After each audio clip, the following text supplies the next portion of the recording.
शबाना खंडेलवाल सशक्त लीग सेना की अध्यक्ष। 1 तारीख को मानसी राठौर की हत्या की गई। उसकी शादी को अभी 11 दिसंबर को शादी हुई है 2025 में। 3 महीने हुए थे और ससुराल वालों ने दहेज उत्पीड़न मांगे शुरू कर दी। लगातार उसको टॉर्चर किया जा रहा था। उसने अपने घर वालों को ये सारी चीज़ें बताई भी थी। उसके बावजूद उसकी मरने से 1 दिन पहले की बात है कि वो बच्ची घर से भागती हुई कैमरे में रिकॉर्ड हुई है और उसका पति उसको बाल पकड़ के मुंह बंद करता हुआ खींचकर लेकर आया है। सुबह उसके घर वालों को पता लगा है कि उसकी हत्या कर दी गई है। पुलिस आत्महत्या का केस बनाने की कोशिश कर रही है।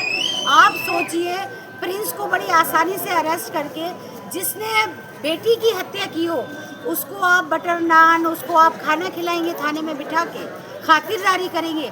जब इन लोगों ने विरोध किया तो उन्होंने उसको कि भाई उसके घर वालों ने खाना भेजा या जो भी। उसकी बहन लगातार फ़ोन पर इनको गालियां दे रही है, धमकियां दे रही है। सारी रिकॉर्डिंग इनके पास है, पर पुलिस ने अभी तक ना तो उसकी बहन को ना उसके माँ बाप को किसी को अरेस्ट नहीं किया गया। हमारी सरकार बेटी बचाने की बात करती है, बेटी पढ़ाने की बात करती है, शिक्षा की, सुरक्षा की, तो कहाँ हो पा रहा है? अधिकारी सुनने को तैयार नहीं है। सवाल ये है कि हमारी सरकार को कड़े कदम उठाने चाहिए। आज आप सोचिए, हमने कल मुख्यमंत्री जी आ रहे थे तो हम यहाँ नहीं आए थे, आज हम आए। अच्छी तरह से पता था डीसीपी साहब पहले से ही यहाँ से नदारद है। अब हम किससे करेंगे? बात ये है कि जो पति की जो बहन है वो लगातार धमकियाँ दे रही है। कभी किसी को मतलब किसी तरीके से कमेंट कर रही है, किसी को फेसबुक पे, कभी ना इंस्टाग्राम पे। हम ये डिमांड ये है कि इन सबको है ना गिरफ्तार किया जाए। पुलिस वाले गिरफ्तारी नहीं कर रहे इनकी। डीसीपी ऑफिस का हमारा जो भतीजा है उन्होंने लोकेशन दिया था कन्नानगर थाने में कि ये लोग यहाँ मौजूद है। पुलिस वालों ने कहा कि 5 या 15 मिनट में हम लोग आ रहे हैं, लेकिन अभी तक आज के टाइम तक भी पुलिस वाले कुछ लोग डीसीपी साहब को हम शांतिपूर्ण यहाँ पर ज्ञापन अपनी बात रखने के लिए आए थे कि हम चाहते थे कि थाना काम करे।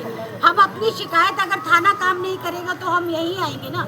डीसीपी साहब को हम अपनी वही गुहार लगाने आए थे, पर वो चले गए और अभी तक भी हमें लगभग 1 घंटा होने को आ गया। हम यहाँ बैठे हुए हैं। हम अभी भी उनके अधिकारियों से कह रहे हैं कि सिर्फ डीसीपी साहब को बुला लो, हम अपनी शिकायत दर्ज करा दें और चले जाएंगे, पर नहीं आ रहे हैं। तो ठीक है, कोई बात नहीं, बैठे हैं।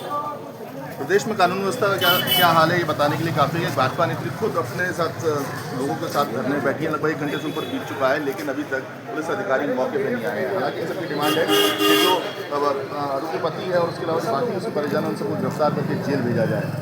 उनका साफ तौर कहना है कि पुलिस इस मामले को अलग प्रयास करते हैं, लेकिन ये लोग अगर न्याय नहीं मिला तो इस तरीके से आंदोलन करेंगे।